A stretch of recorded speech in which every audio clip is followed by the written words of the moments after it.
Les salariés de l'usine Renault continuent, eux, de bloquer les chaînes de montage, d'empêcher la sortie de milliers de véhicules et essaient de sensibiliser les habitants de la région à la prochaine fermeture de cette unité de production. Elle a été décidée par la régie pour faire face à ces difficultés financières. Marianne Mas, Dominique Mas.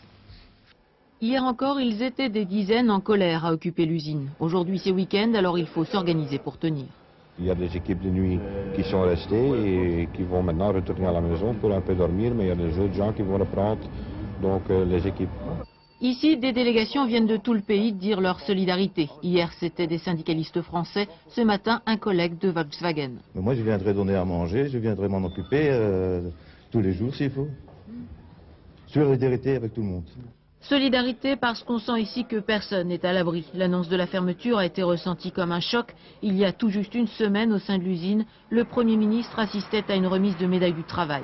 Inacceptable aussi pour la municipalité qui assure qu'elle fera tout pour sauvegarder l'emploi. Pour nous, la décision, on n'accepte toujours pas ça, c'est notre point de vue. Il faut vous dire gentiment que c'est la deuxième fois qu'une multinationale française nous joue un coup pareil. Nous avons, il y a 10 ans, c'était 1000 personnes avec Michelin. La fermeture de Renault, inadmissible aussi pour une population qui vit pratiquement au rythme de l'usine.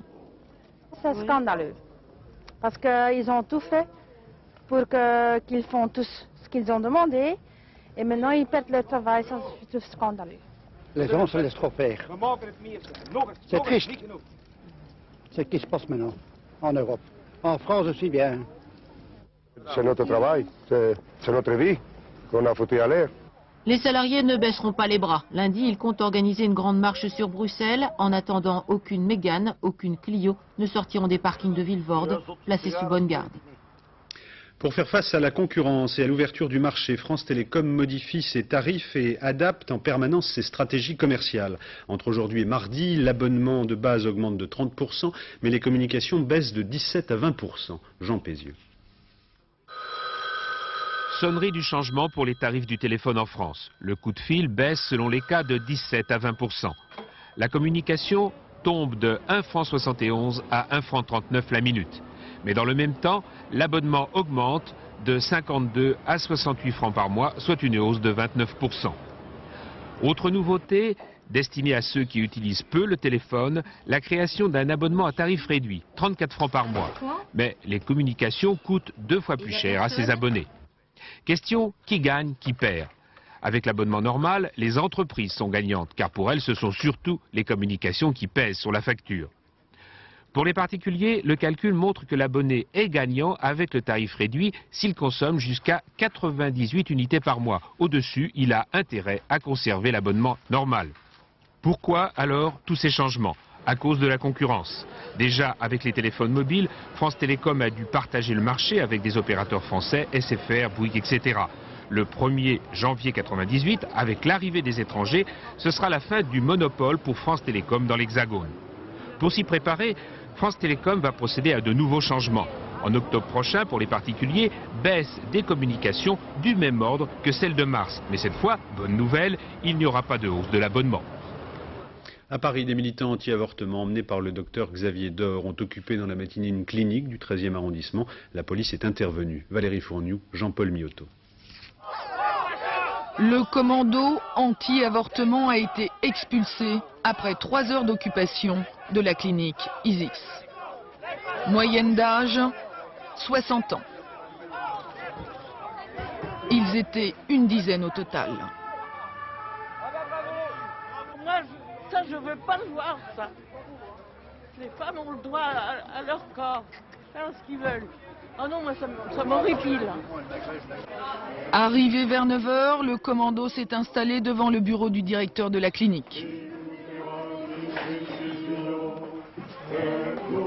Chants, prières et parades devant la presse, leur action était d'ailleurs prévue pour elle. Si vous voulez qu'on fasse passer par exemple des articles dans les journaux, il n'y a que certains journaux qui accepteront, parce que les autres sont censurés. Des militants de gauche et des médecins sont venus soutenir ceux de la clinique. On est de la génération qui avons commencé médecine lorsque l'IVG était encore interdite. Elle est libérée que depuis 1975. Et nos premières études de médecine, la première année, le premier stage, on a vu des filles de notre âge, on avait 18 ans, qui mourraient de complications d'IVG. Et c'est un souvenir qui fait qu'on ne peut pas admettre ce genre de manifestation. Le commando aura réussi à perturber le calme de cette clinique sans pour autant empêcher son fonctionnement habituel. En France, près de 4 millions de personnes ont des difficultés d'audition. Parmi elles, 100 000 utilisent la langue des signes. Désormais, elles peuvent se faire soigner en dialoguant par gestes avec des médecins. L'hôpital de la Salpêtrière à Paris est le seul établissement en Europe où les praticiens ont reçu une formation adaptée. Françoise Vallée, Patrick Voix. Denis habite à 15 km de Paris. Quand il a un problème de santé, il ne va pas chez son médecin de quartier. Il préfère venir ici parce qu'il sait qu'il pourra s'exprimer dans sa langue, la langue des signes. Bonjour. Bonjour. J'ai rendez-vous avec le docteur Dagron. Asseyez-vous, je vais le prévenir. Dans ce service de médecine de la Pitié-Salpêtrière, on accueille tous les malades. En soignant des patients sourds, les médecins se sont rendus compte qu'il y avait un réel problème de communication. Ils ont donc décidé d'apprendre leur langue. Denis a un problème cardiaque. Avant, il avait beaucoup de mal à se faire soigner. Le médecin que je voyais avant, moi je faisais mine de comprendre. Mais en fait, je ne comprenais rien. Je ne veux plus aller là-bas. Maintenant, régulièrement, je viens ici et rien qu'ici. Un sourd n'a jamais mal là, il a toujours mal précisément là, à un endroit précis, et il exprime très très bien ses symptômes. À la fois, c'est plus facile pour le médecin parce qu'il explique les choses très corporellement, à condition que le médecin fasse l'effort de se mettre dans une communication gestuelle à la langue des signes. Et dans leur langue, les sourds peuvent avoir accès aux consultations spécialisées. Dermatologie, gynécologie, nutrition, dépistage du sida, tous les examens sont commentés dans la langue des signes. Plus besoin d'intermédiaires, comme tout patient, les sourds ont désormais droit à la confidentialité. Si mon père, ma mère ou un autre membre de ma famille est présent, ça me gêne, ça me bloque. Ma mère, elle discute avec le médecin et moi, je ne peux pas intervenir, j'attends.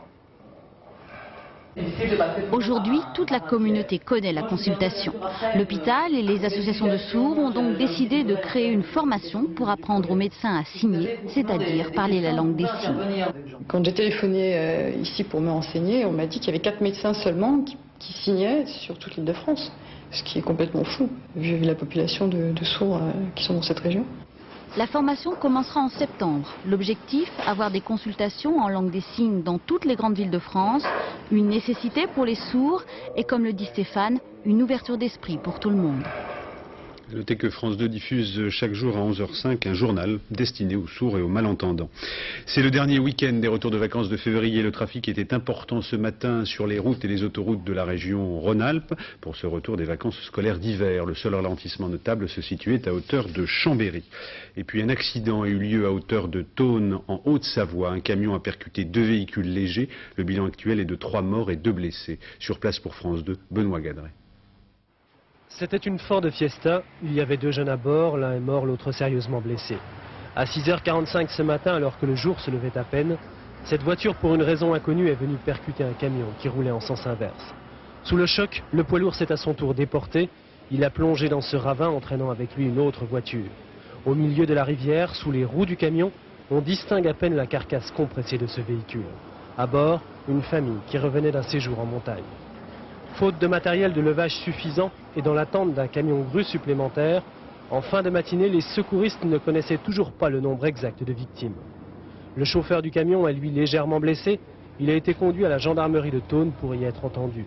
L'accident s'est produit sur la route qui mène aux stations du massif des Aravis. Les déviations mises en place ont provoqué d'importants bouchons. Ce samedi est une journée classée rouge en région Rhône-Alpes, avec un trafic très dense dans le sens des retours. En Moselle, 2 personnes ont été tuées et 2 autres grièvement blessées après qu'un conducteur a perdu le contrôle de son véhicule sur l'autoroute. À l'étranger, la terre tremble en Iran, au Pakistan et en Chine. Le bilan actuel fait état de 80 morts au Pakistan. En Chine, aucun chiffre officiel n'a été fourni, mais plusieurs milliers d'habitations ont été détruites. Pour l'instant, c'est en Iran que le bilan est le plus lourd. Il y est fait état d'au moins 350 morts et 1650 blessés. Le tremblement de terre a surtout atteint une région montagneuse du nord-ouest de ce pays. C'est le second à se produire dans cette zone en moins de 3 semaines. En Albanie, une nuit d'émeutes et de violence dans les rues de la ville portuaire de Vlora, dans le sud du pays. Des affrontements auraient eu lieu entre habitants de la ville et membres de la police. Ils ont fait au moins 9 morts. La situation est tendue en Albanie depuis la faillite d'institutions bancaires dont les manifestants estiment qu'elle est due à l'incompétence du gouvernement. Les autorités viennent d'interdire à l'opposition d'organiser une manifestation prévue dans la capitale Tirana dans l'après-midi de ce samedi. À Cuba, le pays fête une production locale qui lui apporte quelques devises malgré les embargos que Cuba subit. Le cigare, le cohiba, un modèle spécialement créé il y a 30 ans pour Fidel Castro, est aujourd'hui fêté à La Havane. Le leader Máximo en personne est intervenu à l'occasion de cette cérémonie. Plus politique, depuis 1961, des groupes paramilitaires cubains s'entraînent pour lutter contre le régime castriste. Parmi eux, Alpha 66, l'un des plus anciens et l'un des plus violents. Base arrière, la Floride. Laurent Boussier, Joël Thomas. Une sentinelle armée, quelques coups de feu, des hommes entrayés dépareillés. La scène pourrait se passer dans n'importe quel pays d'Amérique latine, au quartier général d'un mouvement révolutionnaire. Mais nous ne sommes pas sur le territoire d'une quelconque république bananière, nous sommes aux États-Unis, en Floride, dans le camp d'entraînement de l'organisation Alpha 66. Tous ces hommes sont cubains, réfugiés ou exilés, et se sont fixés comme but la lutte armée contre le régime de Fidel Castro. Tirs de grenades, attaques de commando, tous les week-ends ils s'entraînent, et s'ils n'ont pas vraiment des têtes d'enfants de cœur, c'est que chacun a son histoire. Henrik est arrivé ici il y a 6 ans après avoir fui Cuba, où il avait passé 7 ans en prison pour activité contre-révolutionnaire. Il est le chef d'un de ces commandos qui régulièrement, dit-il, débarque à Cuba pour y effectuer des sabotages. C'était il y a 1 an et demi, on s'est battu contre les gardes-côtes cubains après avoir tiré sur un hôtel. En fait, on a voulu montrer aux touristes que le peuple cubain n'était pas seul. Affirmation évidemment invérifiable, mais ici tout est possible. Et dans un pays, les États-Unis, qui ne manque pas de groupes paramilitaires, Alpha 66 est un des plus anciens et certainement un des plus actifs. Toutes ces photos sont celles des membres de l'organisation, morts, abattus ou fusillés après avoir débarqué clandestinement à Cuba. Celle-ci date de 1983. André Nazario est un des fondateurs d'Alpha 66, ancien compagnon de Fidel Castro. Il lui voue depuis 35 ans une haine tenace. Nous sommes prêts à tout, à un petit débarquement, à des attaques de commando et surtout à soutenir le peuple cubain quand il se soulèvera. L'organisation revendique 4000 soldats et 45 000 militants. Dans le camp, nous ne verrons que des armes légères et quelques lance-grenades, insuffisants pour lancer des opérations d'envergure. Mais si tous affirment, la main sur le cœur, qu'ils ne reçoivent pas d'aide extérieure, on a du mal à croire que les services de renseignement américains ne soient pas au courant de leurs activités. Midi, l'entraînement est fini. C'est l'heure du traditionnel repas cubain, riz et haricots rouges. Pendant toute l'après-midi, ils vont parler à l'infini d'impossibles débarquements massifs ou rêver d'improbables insurrections populaires qui les ramèneraient dans leur pays en héros libérateurs. La page des sports de ce journal avec le rugby cet après-midi sur France 2 dans Samedi Sport à partir de 15h30. Dans le tournoi des 5 nations, les Anglais et les Français sont à égalité de victoires, mais les tricolores n'ont pas gagné en Angleterre depuis la fin des années 80. Avec nous en direct de Twickenham, Pierre Salviac et Pierre Albaladejo. Messieurs, comment cela se présente-t-il, comme on dit ? Ah, la grande question. Figurez-vous qu'un match entre la France et l'Angleterre, c'est décidément pas un match comme les autres. D'abord parce que c'est la finale du tournoi des nations avant la lettre. Ensuite parce que c'est l'occasion de réveiller de vieilles querelles entre les deux pays. Alors le dernier exemple en date, eh bien c'est l'idée suggérée par ce magazine ici, Rugby World, qui fait le projet de distribuer pas moins de 30 000 cartons jaunes aux spectateurs qui vont se rendre à Twickenham tout à l'heure. Dans quel but? Eh bien tout simplement de dénoncer les joueurs français en cas de mauvais coup que ne verrait pas l'arbitre, M. Fleming. Voilà donc dans quel climat se présente ce match, qui va se dérouler dans quelques instants sur cette pelouse-là, où l'équipe de France n'a pas gagné depuis 10 ans. Pierre Albaladejo, il va bien falloir que ça cesse. Oui, disons d'abord que le week-end a bien commencé pour nous, puisque France A, les espoirs de 21 ans et les universitaires ont déjà gagné les 3 matchs qui les ont opposés aux Anglais. sont les prémices d'un exploit tout à l'heure de notre équipe nationale contre l'Angleterre. C'est vrai que ça représenterait un exploit, parce que battre les Anglais à Twickenham actuellement, ce n'est pas à la portée de n'importe quelle équipe. Alors on va croiser les doigts. Voilà, on les croise et on vous donne rendez-vous à partir de 15h30 sur France 2, la chaîne du rugby. À tout à l'heure. C'est noté, à tout à l'heure. En marge du combat de cet après-midi, la préoccupation des voisins de Twickenham. Ils sont perturbés par la tendance des supporters à boire trop de bière, ce qui n'est pas sans conséquence. Quand la mixion et le rugby interfèrent, Christophe Duchiron, Frédéric Basile. Bienvenue en enfer et que celui qui n'a jamais péché me jette la première bière. Un pub comme tous les autres, près du stade de Twickenham. Ici, bière qui coule à Massamousse. Buvez, buvez, mais il y a bien un moment où il faudra éliminer. Arrivés en gare de Twickenham, 80 minutes d'arrêt. Cet après-midi, ils arriveront en train par milliers, avec le ticket dans la poche et quelques bières au compteur.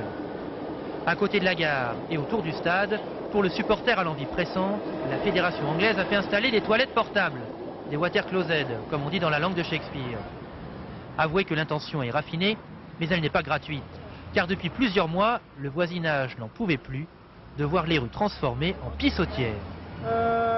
Oui, vous pouvez dire ça, l'ennemi c'est la bière, c'est ça. Imaginez l'endroit sans toilette portable. Imaginez-vous avec un petit besoin naturel à satisfaire. Au plus vite, il y a urgence. Où faire? Ici, au pied de l'arbre, le long du mur ou devant la grille? Un petit conseil, retenez-vous. Si jamais un riverain vous attrape en position coupable, sa vengeance sera terrible. Je prends un seau d'eau et je jette dessus.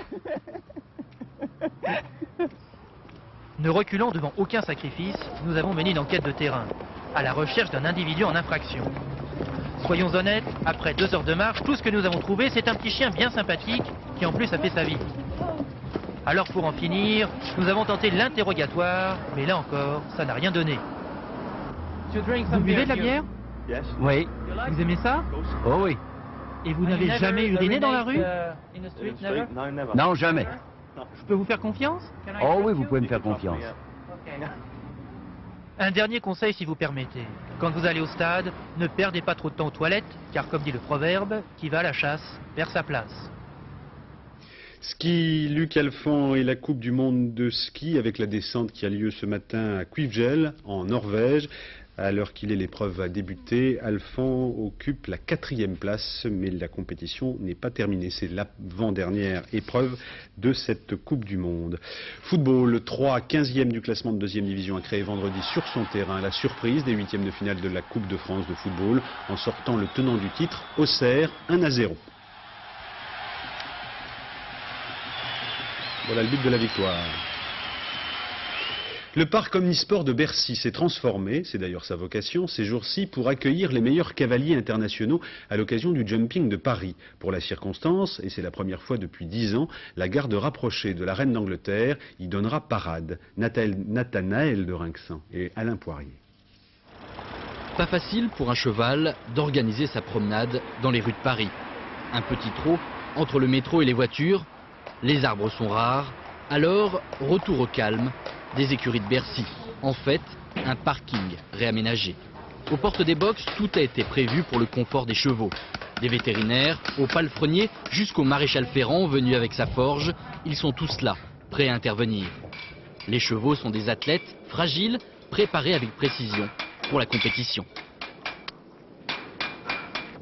Ici à Bercy, les organisateurs du jumping ont installé pour la première fois un revêtement spécial, plus souple, plus propre, sur 4000 m², tout ça pour le plus grand confort des chevaux. Ces 26 gamelles sont destinées aux 26 chevaux de la garde personnelle de la reine d'Angleterre. Chaque cheval a son propre régime. Mardi dernier encore, cette troupe escortait la reine dans les rues de Londres. Créé en 1651, c'est l'un des corps d'armée les plus prestigieux de la couronne britannique. Ce week-end, ils défileront à Bercy derrière Genius, cheval tambour offert par la reine, le cheval le plus gradé du régiment. Les couronnes sur sa bride lui donnent le rang de major. Lors des défilés, il est en tête, c'est un officier. D'habitude, ces chevaux évoluent sur des marches plus militaires, mais pour séduire le public français, en accord avec la reine, ils ont légèrement modifié leur répertoire. Remettre en cause sa vie professionnelle du tout au tout demande du courage et de l'abnégation. Dans une société de précarité, peu en sont capables. Jean-Louis Julien, ingénieur de formation et de métier, a tout recommencé pour se consacrer à l'élevage traditionnel des moutons. Ce qui était sa passion est devenu sa vie. Jean-François Chevet, Pascal Pueyo. C'est presque le décor d'un film de Sergio Leone, avec de l'action, des personnages étranges, ce regard brûlant qui scrute l'horizon. Non, nous sommes sur les hauteurs de la Drôme provençale, et il y fait tellement doux qu'un millier de brebis y passent tranquillement l'hiver. Leur berger, Jean-Louis Julien, a 50 ans. Après des études supérieures d'ingénieur et 10 ans de pratique, il a tout quitté pour se consacrer à sa passion, l'élevage des moutons. Je les appelle, ou des fois je les félicite, ou des fois je les engueule, hein. Ou des fois je m'énerve. Mais la plupart du temps, quand on parle, c'est pour les appeler, les regrouper. On leur siffle aussi. Elles répondent.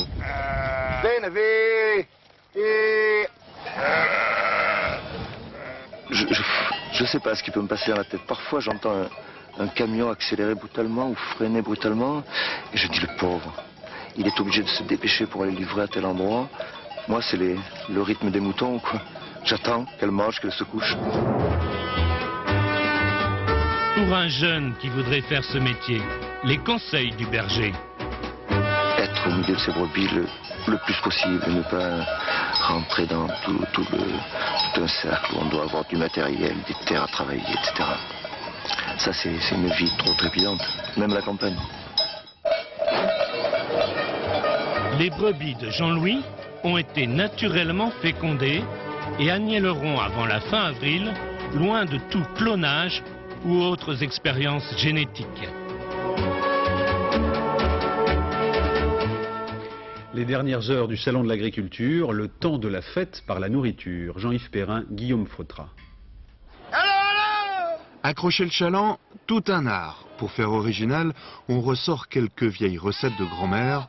En Savoie, le hot-dog s'appelle un dio. Vin blanc, oignons, chalotte, tomates et moutarde.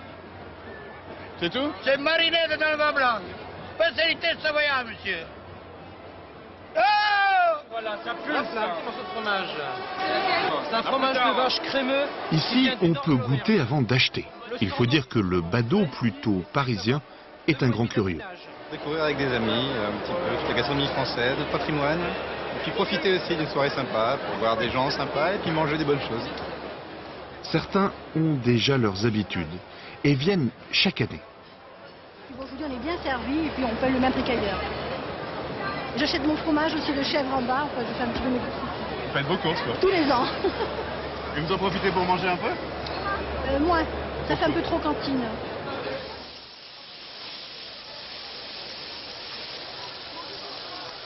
Ce n'est évidemment pas l'avis de tout le monde. Les restaurants spécialisés dans la viande affichent complet sans aucun problème. La vache folle semble bien loin des esprits. C'est plus terroir et puis voilà, c'est plus producteur-consommateur, moins d'intermédiaires. Trinque avec le bruit. Car ici, le client trinque. Faire ses courses au salon coûte au moins aussi cher que dans n'importe quelle boutique spécialisée. Alors, ça marche le salon? C'est une bonne affaire dans le sens où c'est que ça fait connaître un produit. Bon, il faut essayer de pas trop matraquer les gens parce que ça, moi je l'ai vu ici. Ceux-là n'ont guère l'air de s'en soucier. Après le casse-croûte, un petit tour de piste, faire la fête, tout simplement. En Italie, un original a consacré, comme le facteur cheval en France, sa vie à se bâtir un château et les œuvres d'art qui l'accompagnent. Alain de Chalvron et Moré Galéassi.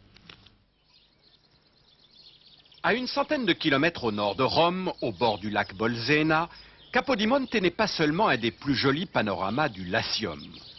C'est aussi le pays d'un des plus étranges châteaux d'Italie.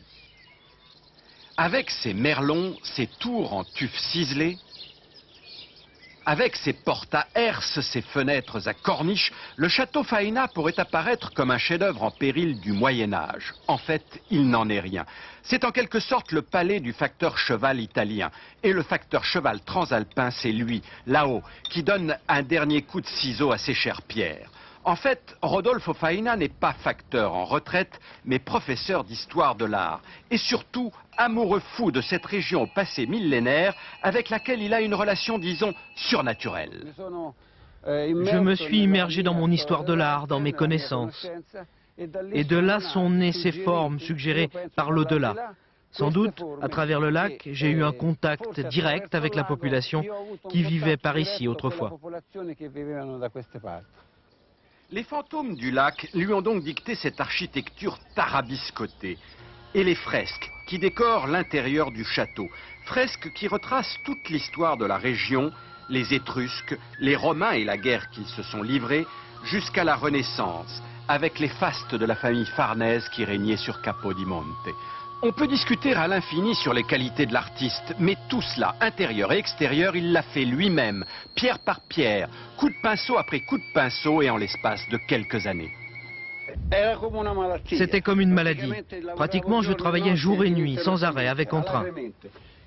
Parfois, je passais par ici, sans utiliser les escaliers, pour arriver plus vite au premier étage, qui est juste là, au-dessus. Ça a été une souffrance, jusqu'à que ça soit fini. Parfois, je faisais des fresques et m'endormais dans la chambre, sans manger, jusqu'à que ça soit terminé. Rodolfo Faina fait déjà visiter son château fou aux touristes. Son but est d'en faire un centre de rencontre pour artistes du monde entier. Mais pour cela, il lui faudra construire un autre château, hôtel cette fois-ci, dans le même style. Il n'a donc pas fini de grimper sur les murs. La preuve. Et puis, un dernier télégramme. À l'instant, on apprend que le Vatican préconise l'indulgence à l'égard des couples pratiquant la contraception, bien que celle-ci soit toujours condamnée donc par le pape. Ceci dans un document destiné aux prêtres confesseurs, rendu public à l'instant. C'est la première fois que le Vatican exhorte ainsi explicitement les prêtres à manifester de la compréhension et de l'indulgence à l'égard des couples pratiquant la contraception. Ceci peut apparaître comme une évolution de la doctrine vaticane. Tiercé demain à Auteuil, voici les pronostics de Pierrette Bresse, 18 partants. Pierrette Bresse vous recommande de jouer le 7, le 4, le 13, le 9, le 19, le 6, le 3 et le 15. Dans quelques instants, la météo de Patrice Drevet, 13h45, Savoir Plus Santé. Martine Alain Regnault, Laure Baudouin et François de Closet consacrent ce numéro à l'énigme du Creutzfeldt-Jacob, après la vache folle et l'hormone de croissance. 15h35, France-Angleterre, en direct de Twickenham. À ce soir, 20h. Excellent après-midi à tous sur France 2.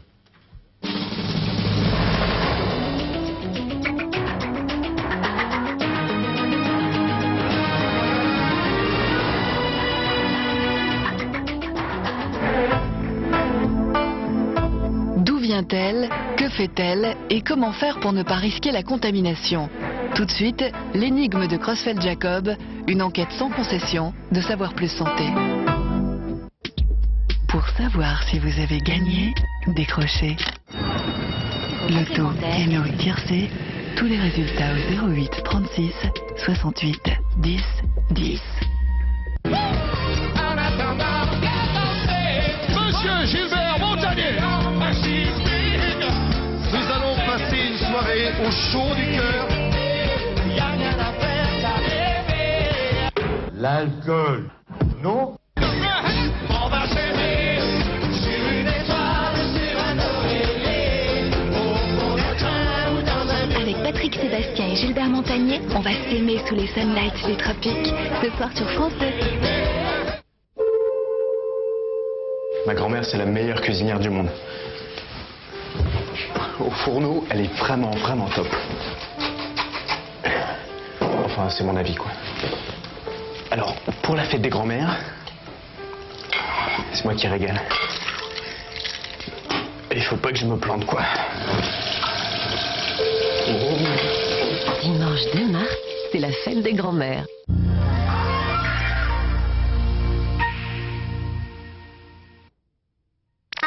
Oh non. Eh ben mon lapin, qu'est-ce qu'il y a? J'arrive pas à jouer. Tu prends le tunnel de l'espace. Tu t'en fais du sable infernal et là, tu arrives au labyrinthe maudit. Ah oui, le labyrinthe maudit. Nos grands-mères sont formidables. Le 2 mars, souhaitons leur bonne fête. Ma meilleure recette d'île flottante, la voilà. Elle est prête. L'île flottante Angeline, elle est presque aussi bonne que la mienne. Enfin, quand je l'ai réussi. Goûtez-moi ça un peu. Angeline. Elle fait ses entremets comme vous.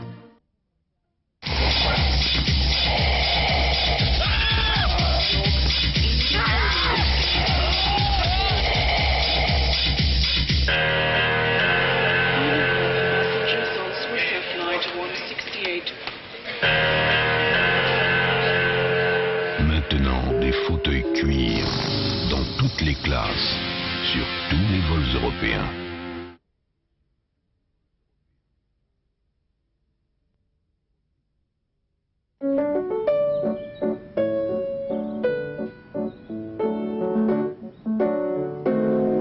Je sais pas, chérie, c'est peut-être la couleur. Tout le monde n'a pas la chance d'avoir une cuisine posée par Mobalpa. Mobalpa, on est là pour ça. Nostalgie présent. Méga rock'n'roll. Les 100 plus grands tubes du rock'n'roll sur 4 CD avec Sam Cooke, Kenny Lopez, Jim Vincent. Méga rock'n'roll. 4 CD, 100 tubes à un prix exceptionnel. Carl Perkins, Roy Orbison, Fats Domino, Méga rock'n'roll, le meilleur du rock'n'roll. Méga rock'n'roll. Avec nostalgie. Manger des matines, c'est trop bon. Les œufs matines, bonjour les matines. Bon là je le double là, parce qu'on va y passer la nuit là. Allez, je double. Ah là là là là là là là là là. Un veau ça. Papa, il y a le monsieur qui te dit de passer. Oui, je vois aussi, mais il croit que je vais quoi? Je vais à la pêche moi? Dis donc, papa, on vient pas de rater la sortie là? Si, je m'en fous. Je m'en fous, je double. Puis il va où lui? Non, c'est moi qui double là. Il n'existe qu'un seul monospace équipé du moteur TDI 110 chevaux. C'est le Charan de Volkswagen. RFM présente le meilleur de Nicole Croisy. J'aurais voulu être Les plus grands succès de Nicole Croisy. Le meilleur de Nicole Croisy avec RFM. À 3, je lave mon t-shirt. 1, 2, 3. Touche au programme. Nouveau lave-linge Premia de Brandt, une touche qui fait tout et qui le fait bien. C'est facile.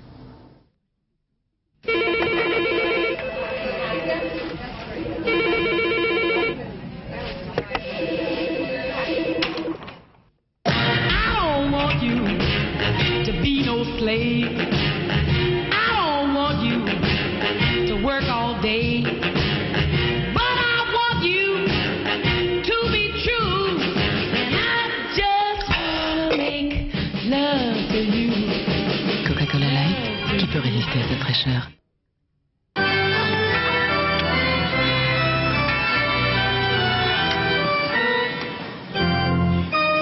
Choisir Visual, c'est déjà y voir clair. Visual, 350 opticiens en France.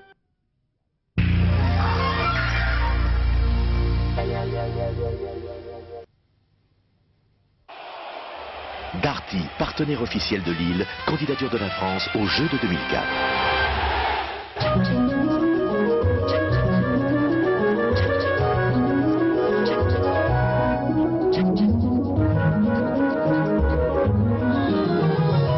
Bonjour, c'est pas crédible ce que je vais vous dire. Je vais vous dire que nous sommes en hiver. C'est pas crédible du tout parce que nous avons un vrai temps de printemps. Nous allons le constater sur la carte prévue par Météo France pour cet après-midi avec un petit peu de vent sur la Manche qui va souffler jusqu'à 70 km/h. Une grande partie nord du pays avec de très belles éclaircies et quelques passages nuageux.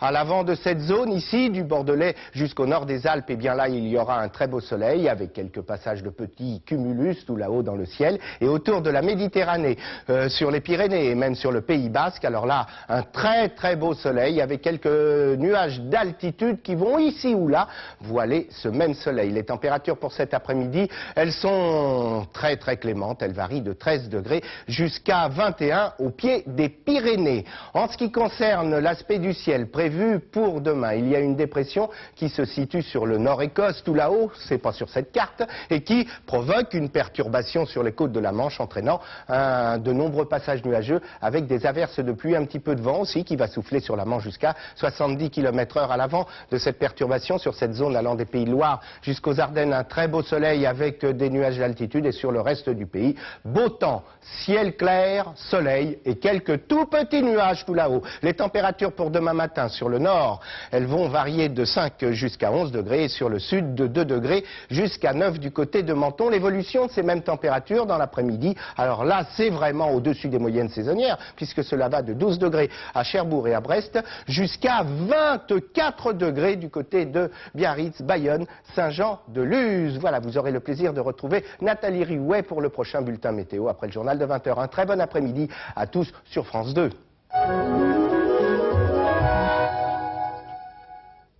Darty, partenaire officiel de Lille, candidature de la France aux Jeux de 2004.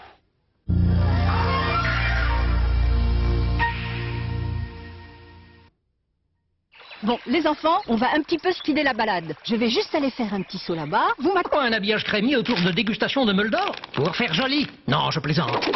C'est pour emballer son moelleux et son petit goût fruité. Oui, madame, l'emballage, vous l'enlevez avant de le mettre sur le plateau. C'était meule d'or? J'étais mort. Bonjour, c'est Monsieur Martin à l'appareil. Vous pourriez me donner la position de mon compte? 30 202 francs. C'est bien, non? Et c'est encore Monsieur Martin. J'ai un trou. La position précise de mon compte. 30 202. C'est encore Monsieur Martin. Ça n'a pas changé. Oui, c'est encore moi. Eh ben, Monsieur Martin, encore une question. Vous pourriez me redire la position de mon compte? Ah, ça vous énerve. Quand j'étais à découvert, vous m'appeliez toutes les 3 minutes. Mes amitiés à votre femme. Plutôt que de vous appeler seulement pour les mauvaises nouvelles, le Crédit Lyonnais vous fait régulièrement des propositions pour améliorer la gestion de votre compte. Crédit Lyonnais, votre banque vous doit des comptes. Ma meilleure recette d'île flottante, la voilà. Elle est prête. L'île flottante Angeline, elle est presque aussi bonne que la mienne. Enfin, quand je la réussis. Goûtez-moi ça un peu. Angeline. Elle fait ses entremets comme vous.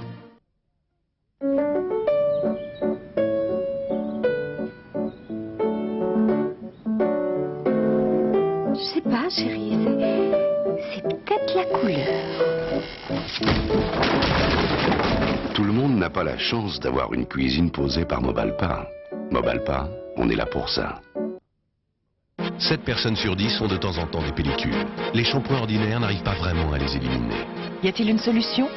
Des tests de laboratoire de recherche capillaire effectués sur des centaines de personnes ont montré qu'un nouveau shampoing apporte une solution vraiment efficace. Il prouve que côté shampoing ordinaire, il reste des pellicules. Et côté nouveau shampoing, les pellicules ont vraiment disparu. Vos cheveux sont sains, équilibrés. Son nom, nouveau shampoing antipelliculaire Head & Shoulders. Le Head & Shoulders le plus efficace jamais testé. Alors, tu la trouves comment? Elle est belle, hein? Et encore, tu n'as rien vu? Moteur Twin Spark, ça veut dire double allumage. Et Twin Spark 16 soupapes, ça veut dire plaisir de conduire. Oh, toi, tu apprécies déjà son confort. Nouvelle Alpha 145, Twin Spark 16 soupapes. Êtes-vous sûr de pouvoir toujours compter sur votre mouchoir? Non, souvent quand je me mouche à fond, il y en a peu qui résistent. C'est pas très agréable, hein? Fini tout ça avec Tempo, le tout nouveau mouchoir en papier. Sa différence, 4 épaisseurs, 2 épaisseurs renforcées à l'intérieur, 2 voiles douceur à l'extérieur. Costaud le Tempo. Il est doux. Et ma main est pas humide. Nouveau Tempo, plus résistant et très doux. Votre nez lui dit merci, votre main aussi. Pour connaître les résultats des courses en direct, appelez le 08 36 65 11 11.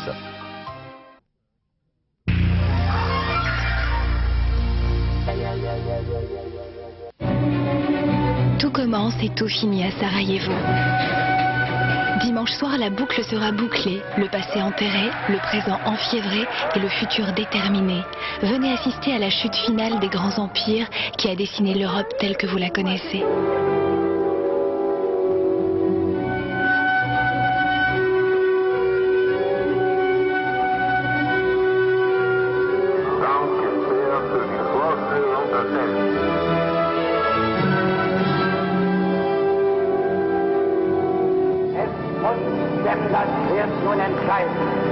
Frédéric Mitterrand vous entraîne dans le bal décadent de la fin des grands pour l'ultime épisode du film dont le scénario est l'histoire. La vôtre, dimanche soir sur France 2.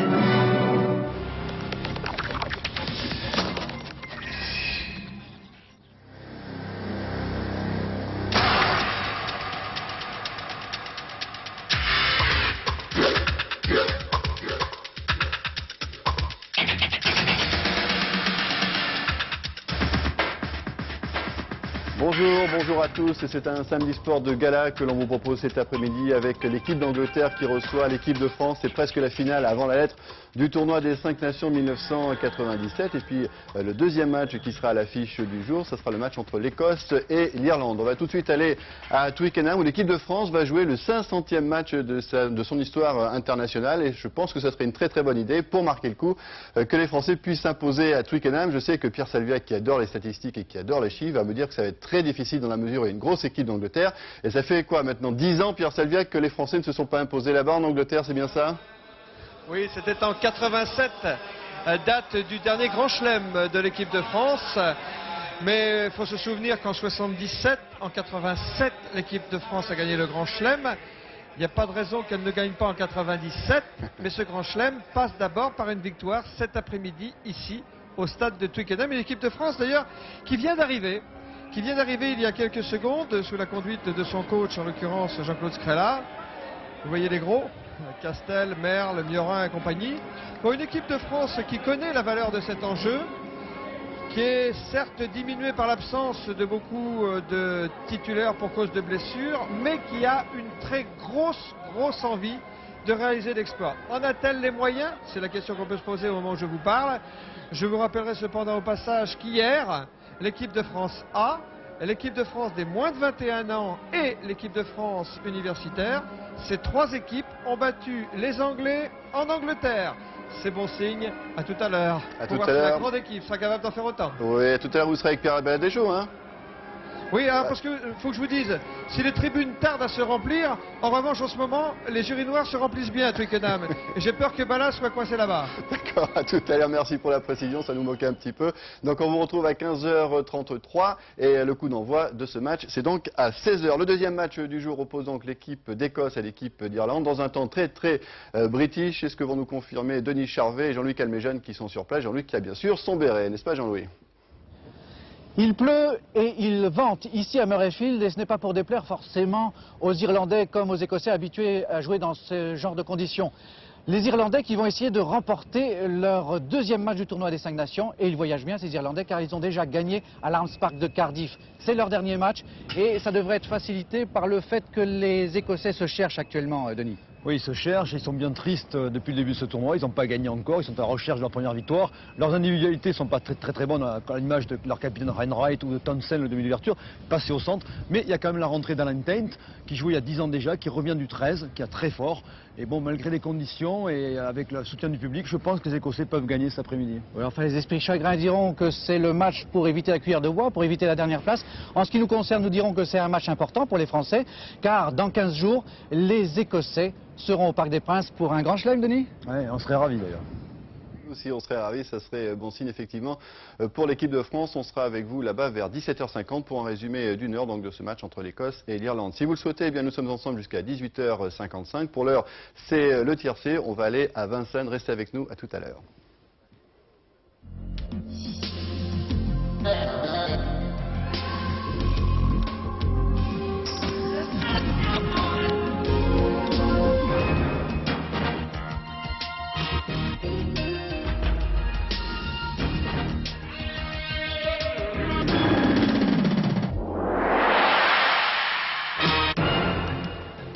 Bonjour à vous toutes et à vous tous. Eh bien, ça sera notre dernier tiercé de la saison sur l'hippodrome de Vincennes. Dès demain dimanche, nous allons retrouver Auteuil avec les chauds d'obstacles.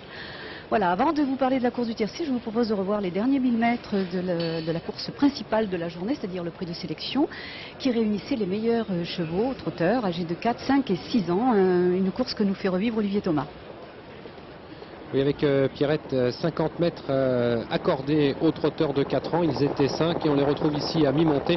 Ils viennent d'être rejoints en particulier par Éclair de Vandel qui pointe maintenant à l'extérieur, le numéro 6. Ici dans le haut de la montée, Foulakout et Jean-Étienne Dubois qui sont accompagnés par Florent Périne et Jean-Baptiste Bossuet. Éclair de Vandel donc qui a déjà refait 50 mètres mais qui dans quelques instants va plafonner car les jeunes, les trotteurs de 4 ans eh bien, ont gardé suffisamment de ressources pour réaccélérer ici en abordant le tournant final. Foulakout toujours toujours flanqué de Florent Périne devant Floda Josselin et Fier Desbeaux. Alors qu'Elysion est en difficulté à l'arrière-garde, de même qu'Easy to Drive, et puis Éclair de Vandel qui est en suspension en troisième épaisseur. Les genoux qui repartent maintenant avec Foulakoun bien appliqué maintenant, qui va se débarrasser dans quelques instants de Florent Périne. Ce dernier n'a pas pu avoir un parcours caché comme il les aime. Il a dû trotter en deuxième épaisseur, né au vent depuis pratiquement le départ. Et Foulakoun s'en va chercher ce prix de sélection. Mais attention, il n'a pas encore gagné car à l'extérieur, Fier Desbeaux termine remarquablement. Mais on lève tout de suite le suspense puisque Foulakoun va savoir résister jusqu'au bout à Fier Desbeaux. La troisième place revenant à Floda Josselin. Quant à Florent Périne, il se met au galop. Une victoire donc de Jean-Étienne Dubois pour le compte de Daniel Wildenstein qui avait déjà remporté cette épreuve en 1994 avec Sinus d'Odyssée, Pierrette. Eh bien, bravo Frédéric Sock, vous êtes le manager de l'écurie Wildenstein. Est-ce que c'est vous qui avez trouvé Foulakoun? Avec Jean-Étienne Dubois, tous les deux. Le cheval appartenait à un propriétaire suédois, entraîné par Jimmy Takter aux États-Unis.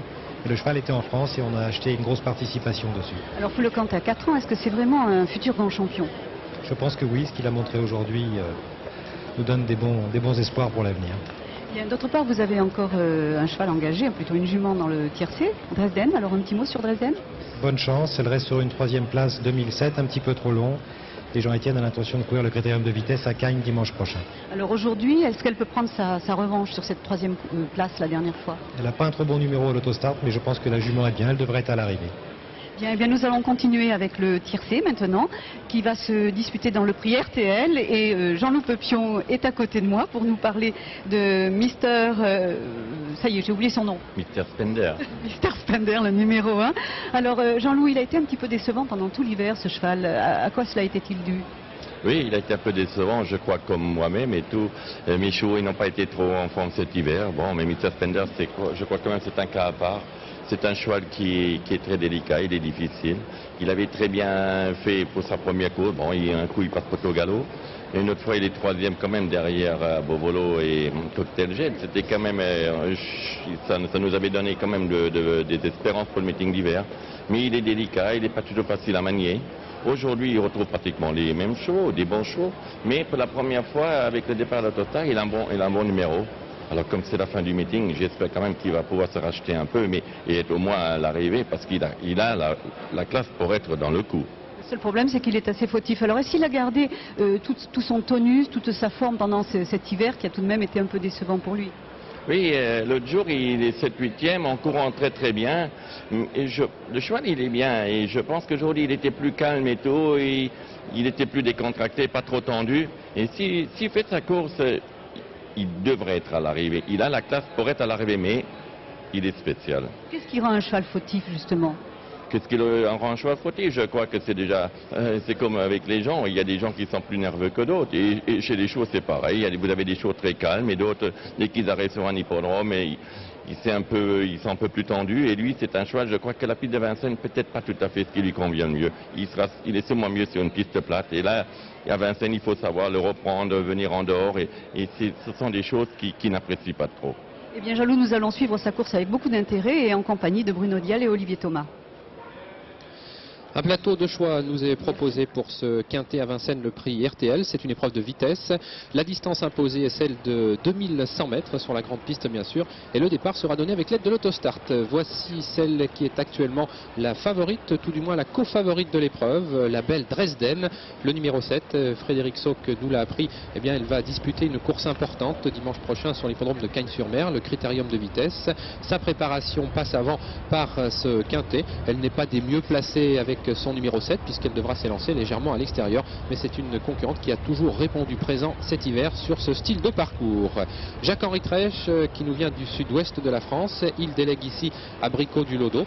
Abricot du Lodo excellent malgré ses 9 ans, il est toujours là et il compte également parmi les favoris de l'épreuve à 5 contre 1. On se souvient encore bien sûr de sa 4e place dans le prix de France remporté par Lovely Godiva devant Défi Donou et à Bovolo. Il est évident que si Abricot du Lodo qui est bien placé avec son numéro 3 répète cette tentative, eh bien il devrait terminer dans la bonne combinaison du quintet, même si après cette 4e place il s'est montré un tout petit peu plus décevant. Bon nombre de trotteurs étrangers ont répondu présent dans ce quintet, à l'image de Delphis Daughter, le numéro 15, 36 contre 1 pour cette concurrente entraînée par Peter Enberg et drivée aujourd'hui par Alain Laurent. Elle a ainsi terminé 3e du prix de la Marne, précédée par Paparazzi. L'écurie Lévesque ici est doublement représentée avec Bassano à gauche et Capriccio à droite. Deux trotteurs trotteurs qui évoluent à un bon niveau dans des registres différents, avec l'énorme Capriccio à droite de l'écran. Avant le début du meeting d'hiver, eh bien Pierre Lévesque comptait sur lui, même sur une éventuelle participation au Prix d'Amérique. Et puis il a connu quelques ennuis de santé durant l'hiver qui l'ont tenu éloigné de cette grande épreuve. Il vient d'effectuer une bonne reprise de contact avec la compétition le 9 février dans le Prix de la Marne. Certes, il aurait préféré une distance un tout petit peu plus longue où il s'exprime mieux, mais les adversaires qu'il affronte aujourd'hui sont à sa portée. Et s'il est suffisamment avancé en conditions physiques, eh bien, il doit lui aussi se montrer à la hauteur de sa réputation. Ce qui concerne Bassano, son compagnon de couleur, eh bien, on est un petit peu dans l'incertitude avec lui, car il a peu couru durant l'hiver et il n'a pas encore montré toute l'étendue de ses possibilités lors de ces 2 tentatives de réapparition. Le favori de l'épreuve, donc Dresden, le numéro 7 à 4 contre 1, talonné de très près par le 6 que nous voyons ici, Capriccio. Nous avons également parmi les trotteurs les plus joués Abricot du Lodo, sans oublier bien sûr Kramacol, le numéro 14, drivé aujourd'hui par Jos Verbeek.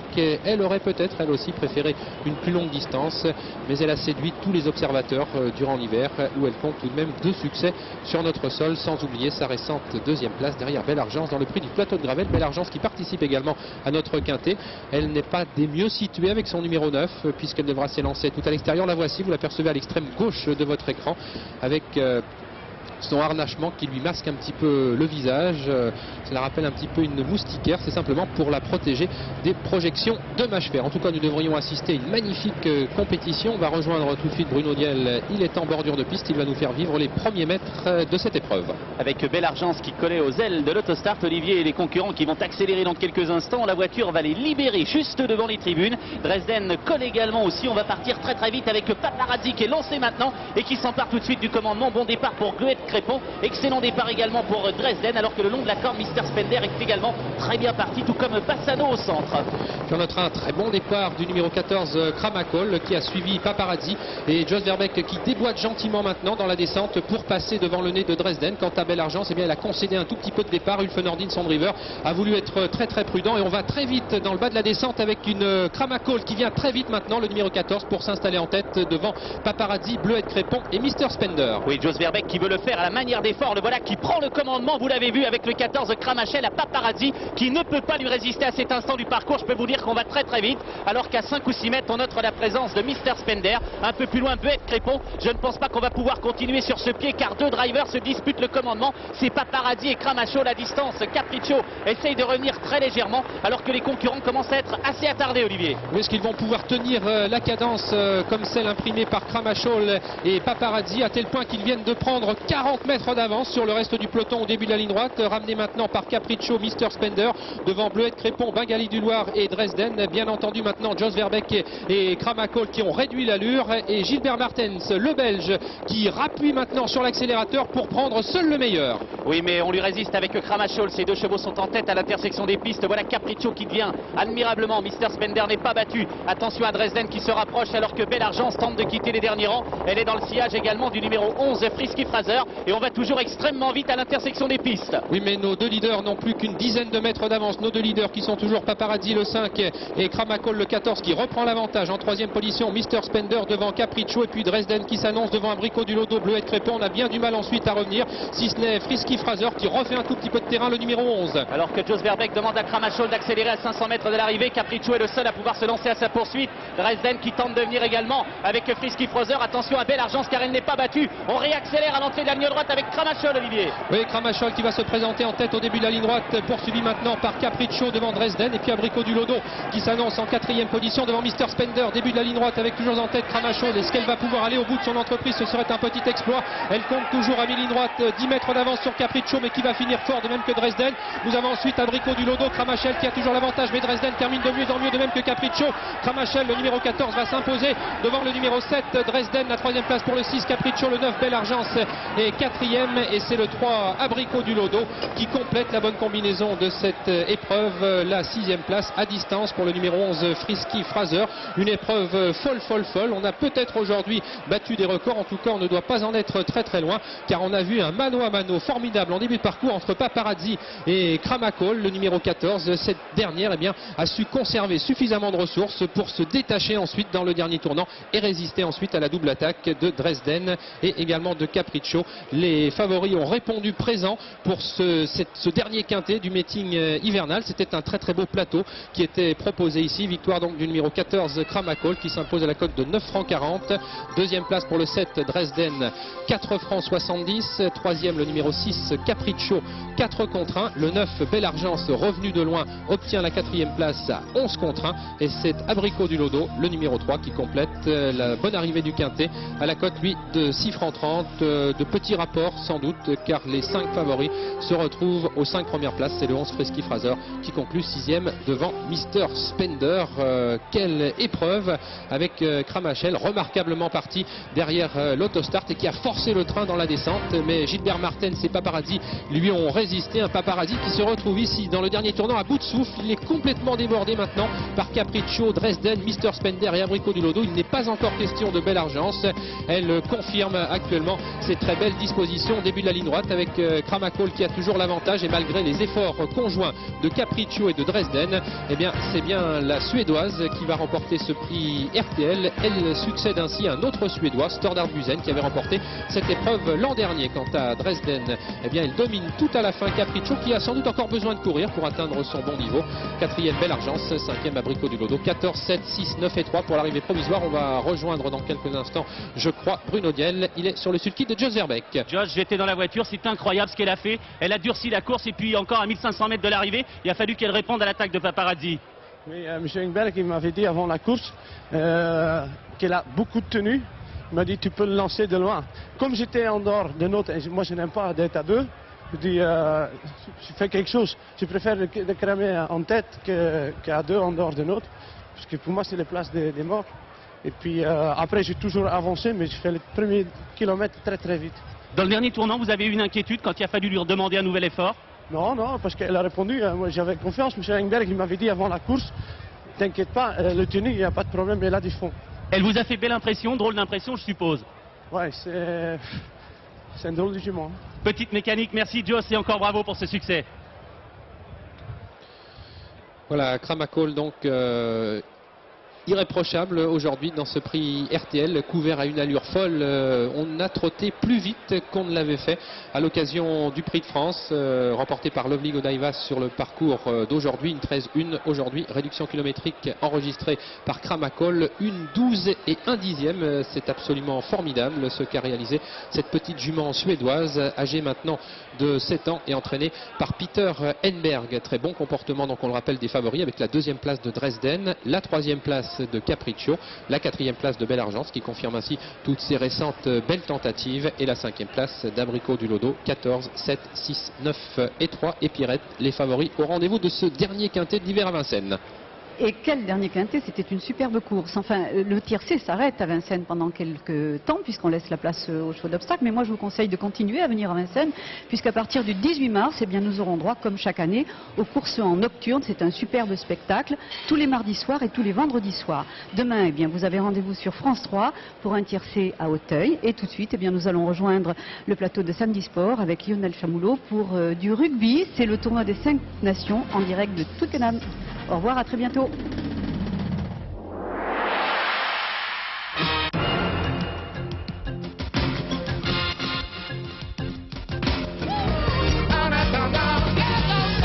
Monsieur Gilbert Montagnier, nous allons passer une soirée au chaud du cœur. L'alcool, non? On va s'aimer sur une étoile, sur un oreiller, au fond d'un train ou dans un... Avec Patrick Sébastien et Gilbert Montagnier, on va s'aimer sous les sunlights des tropiques. Ce soir sur France 2.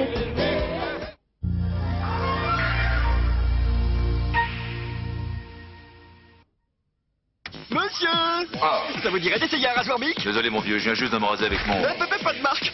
Bougez pas, on s'occupe de tout. Alors, on y retourne? Bah ouais.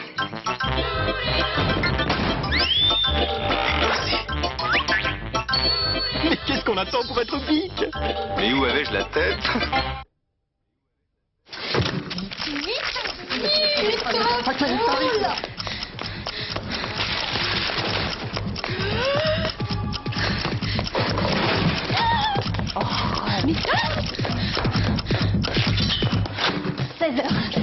Bon, pour Munich, en croc.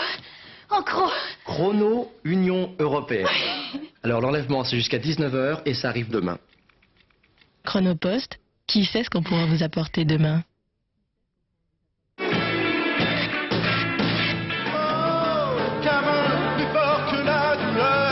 Boom Camol, médicament. Bon, en descente, je devrais réussir à le doubler quand même. Eh, regarde, je double. Ah, je double. Réveille les petits derrière, je veux qu'ils voient leur père doubler. Les enfants, réveillez-vous. Double, là. Ah, je double. Vas-y, papa, double. Allez, Ah, tu te réveilles, toi? Bah oui, double-le, écoute. Non, mais attends, c'est pas le même, ça, c'est un autre. Il ça. n'existe qu'un seul monospace équipé du moteur TDI 110 chevaux. C'est le Charan de Volkswagen.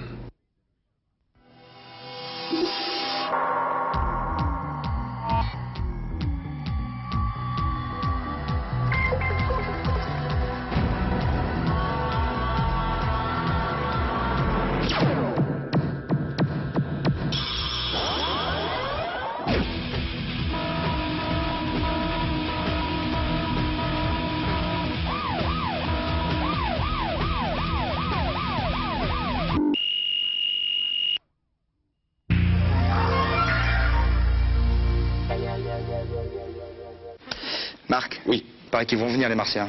Notez qu'on est en mars. Ah oui. Enfin quand même, faut se préparer, il y a urgence. À tout à l'heure. À tout à l'heure, Christophe de Chavannes, ce sera effectivement après Samedi Sport que vous retrouverez Téléquanon. Bien nous, on va se mettre en place pour le big match du jour, le match, disons, phare de ce tournoi des 5 nations, comme tous les ans. Il faut savoir que l'équipe de France et l'équipe d'Angleterre ont remporté leurs 2 premiers matchs dans ce tournoi version 97. Les Anglais ont été très impressionnants puisqu'ils ont passé 10 essais, marqué 87 points face à l'Écosse et face à l'Irlande. Mais l'équipe de France a du cœur, l'équipe de France sera super motivée. On va donc tout de suite aller à Twickenham qui se remplit tout doucement pour y retrouver Laurent Bellet, Pierre Salviac et j'espère Pierre Alba Adejo qui est peut-être arrivé jusqu'à vous, Pierre Salviac. Ça y est, il est là. Il est là, regardez, je le vois, je le dénonce. Avec sa belle écharpe. Oui, je vais vous donner une information de dernière minute. Figurez-vous que les Anglais viennent de gagner quelque chose.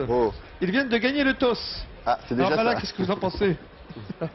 Mais j'en pense que, dignes des Anglais qui sont, ils ont dit on verra ça quand on rentrera sur le terrain pour savoir le choix qu'on a fait. Voilà, ils vont rester secrets jusqu'au coup d'envoi. Je vois que Bala a une écharpe jaune. Il y aura beaucoup de jaunes, je crois, aujourd'hui dans le stade, hein, Pierre? On en a parlé, oui, vous voulez faire allusion au fameux carton jaune? Carton, oui. Oui, on en parlera si ça se justifie tout à l'heure. En attendant, ce que je voudrais vous dire, c'est que le stade de Twickenham est loin d'être garni, mais on est quand même à maintenant à peu près 25 minutes du coup d'envoi. En revanche, ce stade de Twickenham, c'est un stade impressionnant. Il y aura 75 000 spectateurs quand il sera plein. Et c'est le théâtre maintenant des plus grands matchs de rugby en Europe. En attendant le Stade de France, qui sera inauguré d'ailleurs à l'occasion de la venue de l'équipe d'Angleterre l'année prochaine. Mais vous savez, ce stade de Twickenham, il ne fait pas que des envieux. Notamment les riverains, ils ne sont pas du tout contents que ce stade attire autant de monde ici.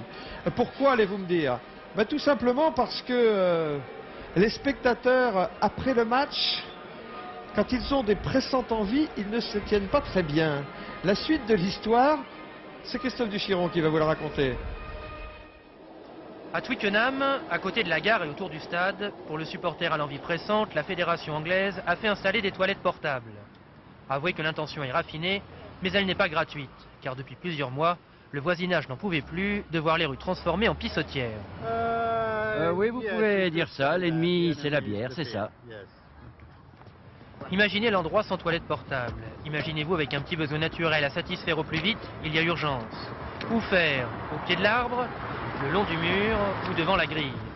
Un petit conseil, retenez-vous. Si jamais un riverain vous attrape en position coupable, sa vengeance sera terrible. Quoi, ça doit, je jette dessus. Ne reculant devant aucun sacrifice, nous avons mené une enquête de terrain, à la recherche d'un individu en infraction. Soyons honnêtes, après 2 heures de recherche, tout ce que nous avons trouvé, c'est un petit chien bien sympathique, et qui en plus a fait sa vie. Voilà, c'était pour l'anecdote. En tout cas, ce stade de Twickenham qui va rugir tout à l'heure, est en train de faire la fête à l'équipe d'Angleterre qui vient d'arriver sur la pelouse. Les Français aussi d'ailleurs s'échauffent sur cette pelouse de Twickenham, comme c'est maintenant la tradition. Les Anglais sous la conduite de leur capitaine Phil de Glanville, les Français sous la conduite de leur capitaine Abdelatif Benazi, et les Anglais en ce moment sacrifient à la fameuse photo officielle, car si le rugby devient professionnel, il n'en demeure pas moins conservateur, au moins pour la photo. Voilà. Ah mais c'est sûr, mais même ils suivent le progrès, puisque vous le savez maintenant, on joue à 22, puisqu'il y a des remplaçants qui peuvent rentrer, on fait du management, et la photo, c'est exceptionnel depuis peu. Eh bien, tous les éléments, il n'y a plus de remplaçants ni de titulaires, tout le monde figurera sur la photo, contrairement à ce qui se passait précédemment. La semaine de l'équipe de France, intéressons-nous maintenant à ce qu'ont fait les Français depuis le début de la semaine, avant ce grand match contre l'Angleterre. Commentaire Laurent Bellet. Lundi, petit tour à l'infirmerie pour Alain Penaud. Sa cheville va mieux, même si elle porte encore les traces de son entorse. C'est une cheville de sportif de haut niveau qu'il faut absolument protéger. Séance de bandage en compagnie de Xavier Gousse, le kiné de l'équipe de France. Impressionnant, mais en ce lundi, Alain Penaud rassure l'encadrement de l'équipe. Il est rétabli. Mardi, échauffement collectif dans la bonne humeur. La deuxième ligne travaille gentiment la détente, pendant que les troisièmes lignes, eux, simulent l'arrachage de ballons. En fin d'après-midi, séance individuelle pour Ocagne et la maison, buteur remplaçant et titulaire. Une demi-heure pour frapper les ballons plastifiés que l'on utilise cet après-midi à Twickenham. Un travail répété 3 fois cette semaine. Mercredi, Abdel Benazi, capitaine au grand cœur, entonne la Marseillaise dans les tribunes du parc. Le rugby va au foot pour un France-Pays-Bas qui fait vibrer Stéphane Glas et ses copains des lignes arrières.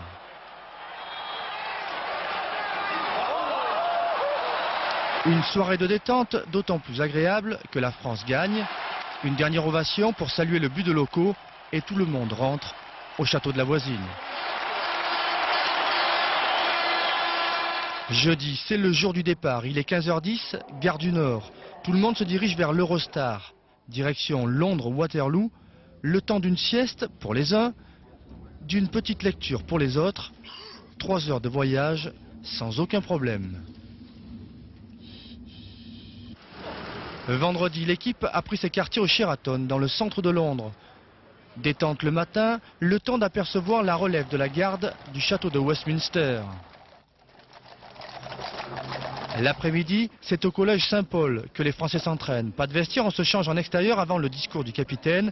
À 15h, Abdel Benazi rassemble les joueurs et met chacun devant ses responsabilités. C'est des matchs qu'on se rappellera toute une vie. C'est un match qu'il faut appliquer dans tous les secteurs. Il ne faut pas délaisser quoi que ce soit.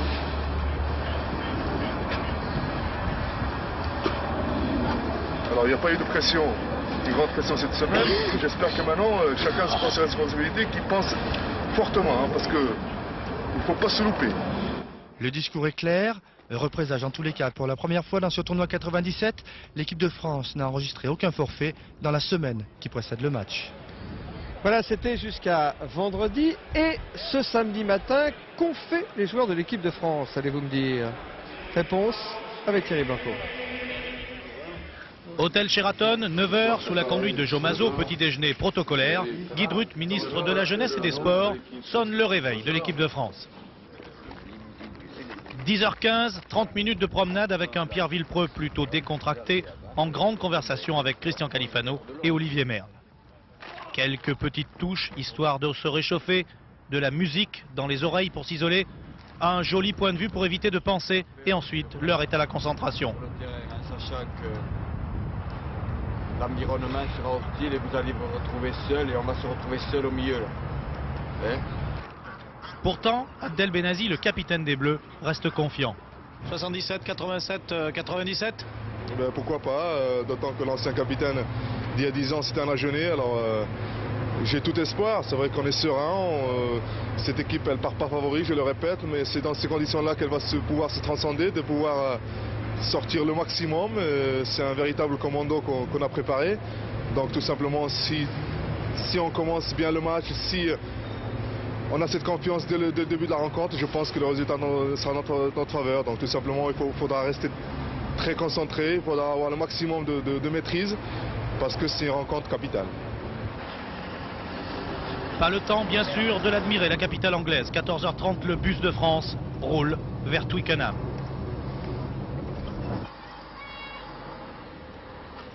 Dix minutes plus tard, pour la première fois depuis leur arrivée, les joueurs tricolores ont l'autorisation de fouler la pelouse du temple londonien.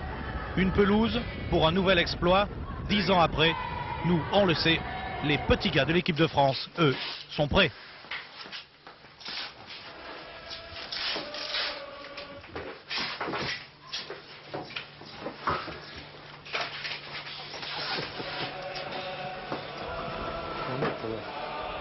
Vous avez découvert les talents de couturière de Christian Califano et vous retrouvez maintenant les joueurs français toujours en train de s'échauffer sur cette pelouse de Twickenham alors que l'ambiance monte de plus en plus. Vous distinguez la silhouette de Jack Rowell, le coach anglais, et que des chœurs maintenant vont se mettre à chanter pour créer une ambiance encore plus forte ici dans ce temple du rugby. Vous verrez, vous entendrez tout cela dans quelques instants. Auparavant, une page de publicité.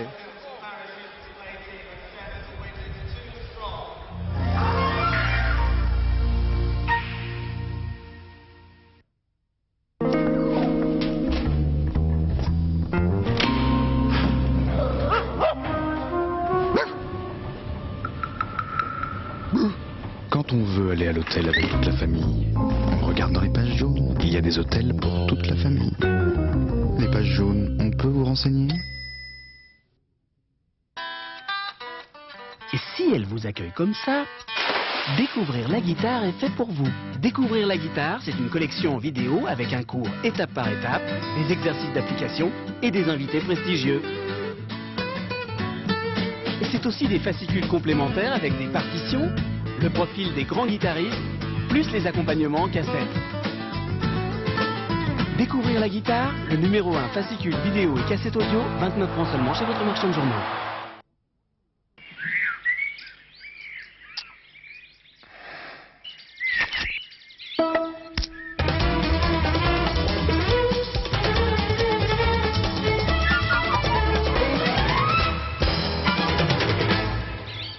Une pause, un Kit Kat. Moi, mes clients pensent qu'une banque, c'est d'abord un conseiller. Dans une banque régionale, on est vraiment plus disponible. C'est fou ce que ça simplifie les problèmes de les régler sur place. Et ça fait gagner du temps à tout le monde. Face à face, on parle mieux d'argent. On trouve plus facilement des solutions. Quelle que soit la question, on a la réponse sur place. Je réagis plus vite. On est plus proche. Tout se décide ici, c'est beaucoup plus efficace. On est plus attentif. Pour toutes ces raisons, nos clients ont choisi d'être dans une banque du groupe CIC. Ils ont raison, non? Alors il est où ce dégât des eaux? Mais là? Ah, encore un problème de joint et vous voudriez me faire payer ça? Mais j'ai pas d'autre solution. Si, vous avez le nouveau mastic sans pistolet de Rupson. Dévisser, appuyer, c'est automatique. Vous pouvez faire vos joints toute seule. Sans pistolet, c'est vraiment facile. Ça va partout, même dans les recoins. Et voilà, le joint est fait. Et bien maintenant, on est plus près de se revoir. Nouveau mastic, sans pistolet de Rupson. Problème d'humidité? Assurez-vous Rupson. L'Escort Clipper a changé. Airbag fort des directions assistées de série pour le mettre en confiance. Air conditionné pour le maintenir à température idéale. Performance des motorisations pour arriver plus vite à vos fins.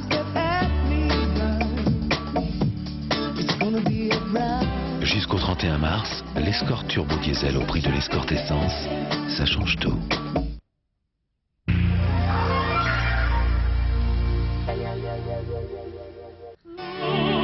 Sport de Troyes. Avec la Société Générale, partenaire officiel du 15 de France.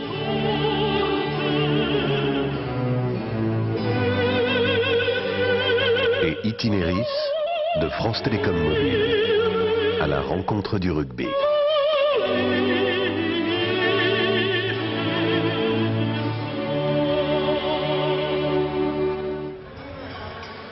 retour à Twickenham avec Bala et les tricolores. Alors si l'équipe de France n'a pas gagné ici, dans ce temple du rugby depuis 87, elle n'en a pas moins marqué de son empreinte plusieurs rencontres de ces dernières années. Et en particulier, Bala, on s'en souvient, c'était en 91 pour un fameux essai de 100 mètres. Pour votre mémoire, regardez. Plutôt, hein. Regardez. Belle contre-attaque. Oh, oui, c'est là tout seul, isolé un peu, il trouve du soutien.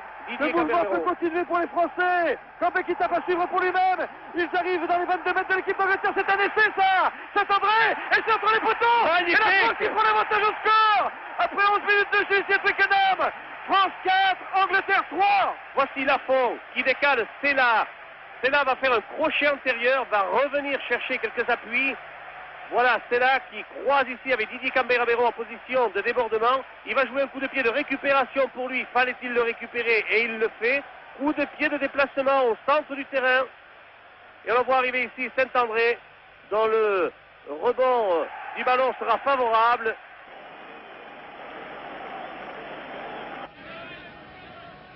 Delo dans l'axe. Il prend le côté opposé là-bas. Philippe Sella a pu donner à Thierry Lacroix. Rousset sur les 22 mètres. On recule les Français. On a eu l'impact qu'il fallait là pour les ramener chez eux. Saint-André. Philippe Saint-André plaqué. A pu donner sa balle à Philippe Bernard. Le sprinter tape à suivre pour lui-même. Récupère la balle pour l'intérieur. Vas-y tout droit. Il a vu un Kosebiri qui est tout seul. Il y a Laurent Cavale qui fait maintenant l'essuie-glace. Qui peut donner son délaissé. Et c'est de Sébastien. Bien joué, bien vu. Bien fait. Et typiquement français. Oh, le public est debout. Sportif, le public. Alors que Bernard Salle, en position de débordement, a joué par-dessus le dernier défenseur qui a contré la balle. La balle est revenue sur Bernard Salle, qui a trouvé du soutien sur sa gauche. Et le mouvement a pu se développer comme ça du côté de Viars. Il est bienvenu cet essai, Pierre. Et ça fait 13-8 et ça change tout. Oui, alors ce deuxième essai que vous venez de voir, c'était en 95. C'était un bel essai, mais comme vous l'avez fait remarquer, Bala, si le public anglais s'était levé pour saluer cet essai français, il faut aussi se souvenir que l'équipe de France avait bel et bien pris la pâtée, 31 points, ce qui explique pourquoi nos amis anglais étaient si fair-play en l'occurrence. Je dois dire honnêtement, quand ils nous battent, ils nous adorent. Alors on va faire en sorte tout à l'heure qu'ils nous aiment un petit peu moins. Et parmi les héros évidemment de l'équipe de France de ces dernières années, il y avait un certain Philippe Sella. Vous savez que l'équipe de France joue aujourd'hui son 500e match international. Eh bien Philippe Sella a joué 111 matchs en équipe de France, c'est-à-dire plus d'un cinquième des matchs de l'équipe de France. C'est pas rien. Philippe Sella, on le retrouve maintenant en compagnie de Laurent Belay. Et oui, avec Philippe Sella. Donc Philippe Sella qui me disait, puisqu'il a joué un des derniers matchs avec l'équipe de France en 95 ici à Twickenham, que cette année c'est spécial pour vous. Vous recevez l'équipe de France presque. Oui, c'est un peu spécial parce que je reçois en quelque sorte l'équipe de France. Depuis 6 mois, je joue avec les Anglais. Et donc, je connais très bien les joueurs de l'équipe de France, mais je connais aussi bien les joueurs anglais. Et donc, quand je vois les joueurs entrer sur le terrain, en train de me faire un clin d'œil ou une petite tape, ça fait vraiment plaisir. J'ai mon cœur qui bat pour l'équipe de France, mais je souhaite surtout qu'on voit un grand match de rugby. Alors, Philippe, jamais l'équipe d'Angleterre n'a été aussi impressionnante pendant les 2 premiers matchs, et jamais finalement, depuis un certain temps, l'équipe de France est venue avec autant d'espoir à Twickenham. Est-ce que c'est raisonnable ? C'est raisonnable, oui, je le pense, parce que l'équipe d'Angleterre, effectivement, est favorite après les 2 derniers matchs qu'elle a joués, parce qu'elle a maîtrisé son sujet. Maintenant, l'équipe de France se doit de conquérir à nouveau le rugby européen, après un début quelque peu difficile, parce qu'elle a fait des fautes inhabituelles en défense ou de perte de ballon. Eh bien, je suis sûr pratiquement que l'équipe de France aujourd'hui va faire quelque chose, parce que elle a dû analyser ce match qu'elle a joué il y a 15 jours et je suis persuadé qu'ils vont les prendre dans un premier temps dans la puissance physique pour développer tout le jeu, toutes les intentions qu'ils ont déjà eues dès le week-end dernier. Eh bien on croise les doigts, on espère que Philippe aura raison. Si Philippe Sella le dit, c'est sûr qu'il aura raison, Philippe il connaît bien. En tout cas, acceptons-en l'augure comme nous avons l'habitude de dire. Bien, alors le moment est venu maintenant de faire la présentation des 2 équipes qui vont s'affronter cet après-midi. Commençons d'abord par l'équipe d'Angleterre, puisque c'est elle qui reçoit. Voici donc la composition de l'équipe anglaise avec la première ligne. Pilier Graham Huntry, talonneur Mark Regan, l'autre pilier, le pilier droit, est Jason Leonard. La deuxième ligne de cette équipe d'Angleterre est composée de Martin Johnson et de Simon Shaw, qui est un nouveau venu dans ce pack anglais cette année. Troisième ligne, Laurence Dallaglio. L'autre troisième ligne est Richard Hill, tandis que le troisième ligne centre est Tim Rodberg. À la mêlée, Andrew Gomarsal, associé à l'ouverture à Paul Grayson, le buteur de l'équipe anglaise. Ligne de trois quarts, Tony Underwood, le petit frère de Rory. Le capitaine et centre, Phil de Glanville, associé au centre à l'ancien capitaine William Carling. L'autre ailier est John Slateholm, tandis que le poste d'arrière est tenu par un grand de 1m92, Tim Stimpson.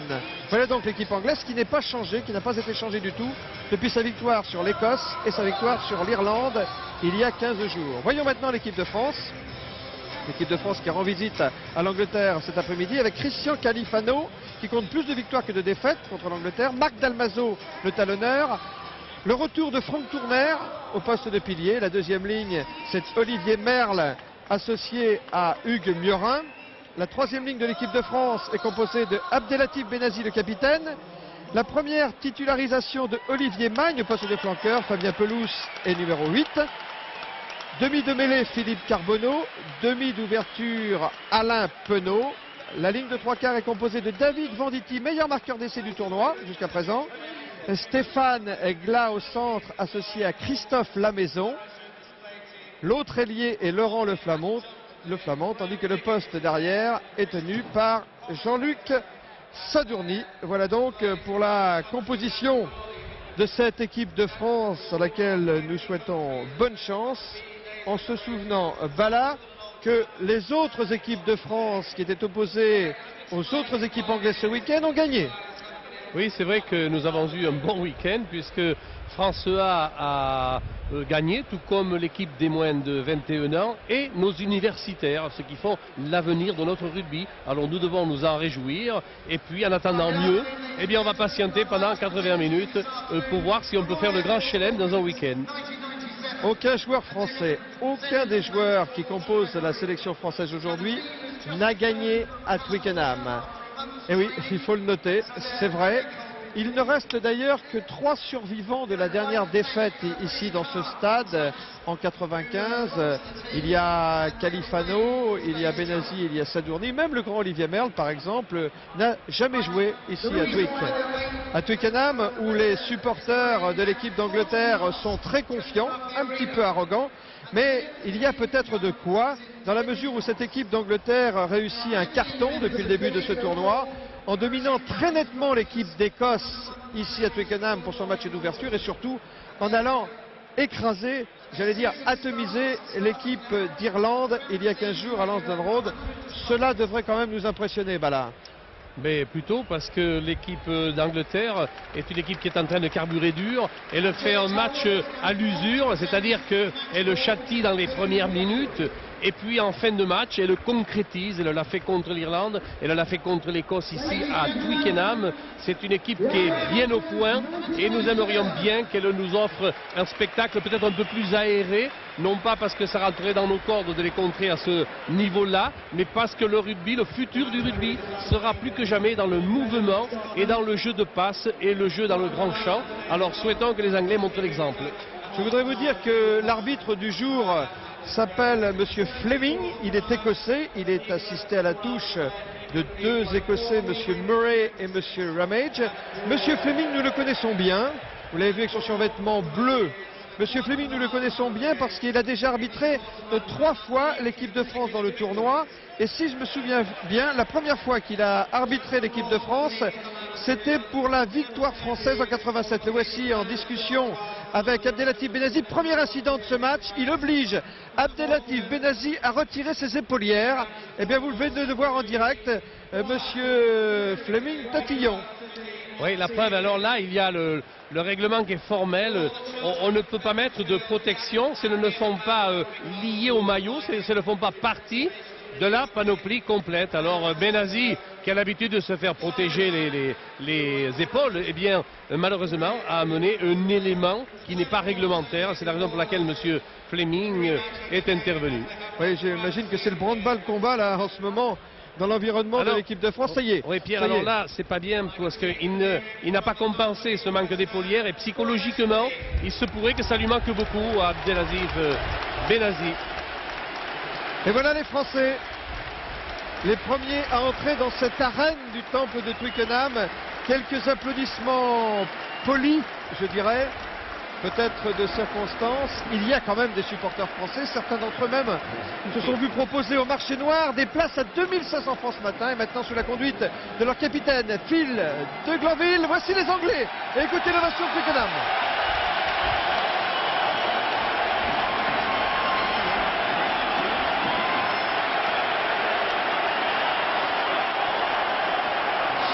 Il y a quelques décibels en plus. Il y a quelques décibels en plus alors que la caméra s'attarde sur Will Carling, l'ancien capitaine de cette équipe anglaise qui a cédé ses galons à l'autre centre, Phil de Glanville, un centre d'ailleurs très discuté puisqu'il n'a même pas été retenu dans le squad des Lions britanniques qui est supposé partir en tournée en Afrique du Sud cet été. Ce qui change, ce qui nous interpelle, si je peux dire, dans le nouveau Twickenham, là, c'est l'envie qu'ont les dirigeants anglais de créer un spectacle avant le coup d'envoi, créer une atmosphère en faisant appel à des chœurs. C'est les chœurs que vous entendez en ce moment. Oui, vous avez raison de le signaler. Ils n'ont rien inventé, ils sont allés voir ce qui se faisait de bien à l'extérieur et nous sommes bien placés, nous, pour savoir que tous les grands événements en Nouvelle-Zélande ou en Australie, eh bien, ils sont enveloppés d'autre chose que du match lui-même, ce qui donne là, pendant 2 ou 3 heures, une ambiance extraordinaire, un beau spectacle. Et je crois qu'il faut s'en inspirer, nous devons nous en inspirer nous aussi, chez nous en France. Le match doit commencer bien avant le coup d'envoi. Et voilà comment, du point de vue de l'atmosphère, en tout cas, Twickenham essaie de copier la fameuse ambiance de l'Arms Park de Cardiff. Voilà, les joueurs maintenant sont alignés devant la tribune officielle. C'est l'heure des hymnes. En l'honneur de l'équipe de France, la Marseillaise.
Et en l'honneur du 15 de la Rose, du 15 d'Angleterre, God Save the Queen.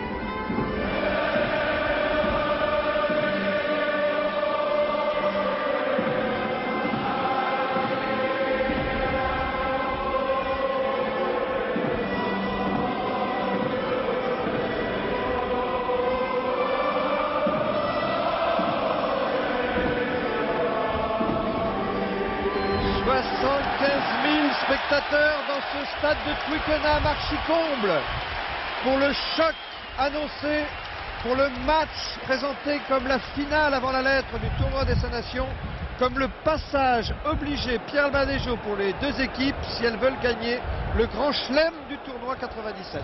Et oui, il ne faudra pas se contenter d'un match nul parce que vous le savez, le grand chelem, c'est toujours que des victoires alignées. Et lorsqu'il y a un match nul au milieu, eh bien ça ne peut être le grand chelem. Alors aujourd'hui, l'occasion est belle une fois encore de voir les Français et les Anglais s'affronter pour une affaire de suprématie. Et Dieu sait si c'est un grand événement lorsque la France vient jouer ici à Twickenham. Les Anglais s'en frottent les mains. Ils préfèrent être là peut-être qu'au Parc des Princes parce que ça leur a réussi beaucoup plus de nous affronter ici sur le terrain mascotte que sur le terrain du Parc des Princes. Mais enfin, on en a vu d'autres. On y a gagné d'autres fois. Il y a longtemps peut-être qu'on n'y a pas gagné, mais on y a gagné quand même. Et on sait qu'à cœur vaillant, rien n'est possible. À cœur français, rien n'est possible non plus. Pendant que M. Fleming s'apprête à donner le coup d'envoi de ce match, j'aimerais vous faire commenter là, cette phrase de Benezech. Les Anglais ne sont jamais aussi dangereux que lorsqu'ils jouent, mais ils ne jouent que quand tout est joué. C'est une excellente réflexion. Et effectivement, on peut reprocher aux Anglais de gagner le match avec leur physique. Et c'est une fois qu'ils sont assurés du succès qu'alors ils desserrent les taux, ils débouchent le parfum et ils commencent à faire voir qu'ils ont des qualités offensives que malheureusement ils utilisent que trop rarement. En attendant, c'est Christophe Lamaison qui s'apprête donc à donner le coup d'envoi de ce match Angleterre-France, comptant pour le tournoi des Nations 97. C'est parti. Allez, c'est parti avec un long coup de pied réceptionné dans les 22 mètres par le demi d'ouverture Paul Cresson. Tiens, c'est dans cette phase de jeu que samedi dernier, Delo avait fait un arrêt de volée qui a surpris moi-même d'abord, Delo qui en est l'auteur et l'arbitre aussi, Monsieur Robin. Les trois nous avons plongé en disant qu'il avait très bien fait de faire un arrêt de volée alors que le règlement l'interdit. Remise en jeu, Marc Dalmazo dans le camp de l'équipe d'Angleterre. Prise de balle pelouse pour la France. Ah, c'est beau, une belle détente comme ça. Allez, la balle est à l'avantage des Français. Penaud. Et d'entrée, balle qui arrive à Jean-Luc Sadourny, sur lequel est montée très très vite la défense anglaise, se regroupant tout près de la ligne médiane. Reste à savoir qui va avoir l'avantage. C'est la France. Penaud. La maison, il retrouve Pelouse en soutien. La balle est pour Glas. Stéphane Glas en position déviée qui arrive sur les 22 mètres de l'équipe d'Angleterre, qui peut passer. Malheureusement, la passe à Benazi était interceptée. Il y en a un avant avec Glas qui a laissé partir la balle. Il n'a pas pu assurer la passe à Benazi qui était là, présent. Eût-il pu jouer au pied aussi, peut-être dans l'embut anglais. Mais enfin, ça, vu d'ici, c'est facile. Sur le terrain, c'est beaucoup plus difficile. Belle offensive des Français, Pierre. Le vent, même tourbillonnant, serait plutôt défavorable à l'équipe de France en ce début de match. La mêlée fermée va se jouer dans les 22 mètres de l'équipe d'Angleterre. Et oui, mais voilà, l'introduction de la balle sera faite justement par le demi de mêlée Go-Marsal. Donc les Anglais ont un avantage évident pour gagner la balle en mêlée. Andrew Go-Marsal, nouveau venu dans cette équipe d'Angleterre, dans ce tournoi à 97, qui avait marqué 2 essais pour ses premiers matchs internationaux. Explication, Tournaire, Roundtree. Tournaire, il a intérêt à mettre le frein à main au début du match et de passer un peu inaperçu. Bonne poussée française, ça s'écroule, pénalité. Elle est pour la France, tiens la pénalité. On a écroulé volontairement la mêlée côté anglais, Bala. Faut pas jouer rapidement, il faut assurer 3 points si on le peut. Dans les 20 mètres anglais, on ne laisse pas passer l'occasion. Bien sûr, et c'est Christophe Lamaison, promu buteur de l'équipe de France. Tiens, c'est une anecdote en passant. C'est le 3e buteur de l'équipe de France en 3 matchs du tournoi, puisque, souvenez-vous, à Dublin contre l'Irlande, le buteur était Thomas Castagnède, mais il est blessé, il ne joue pas. Contre l'équipe de Galles au Parc des Princes, le buteur titulaire était Richard Dourte, mais il s'est blessé très vite en début de match et il ne joue pas aujourd'hui. C'est donc Christophe Lamaison, 3e choix au titre de buteur, qui s'y colle cet après-midi à Twickenham, et ce n'est pas un cadeau. Allez, Christophe Lamaison, c'est parti. 23 mètres des poteaux anglais. 4e sélection de Christophe Lamaison, qui n'a jamais marqué de points pour l'équipe de France. Ça va faire du bien, non. Eh bien ça passe. Ah ben alors. Eh bien ça passe, voilà les 3 premiers points réussis en équipe de France par Christophe.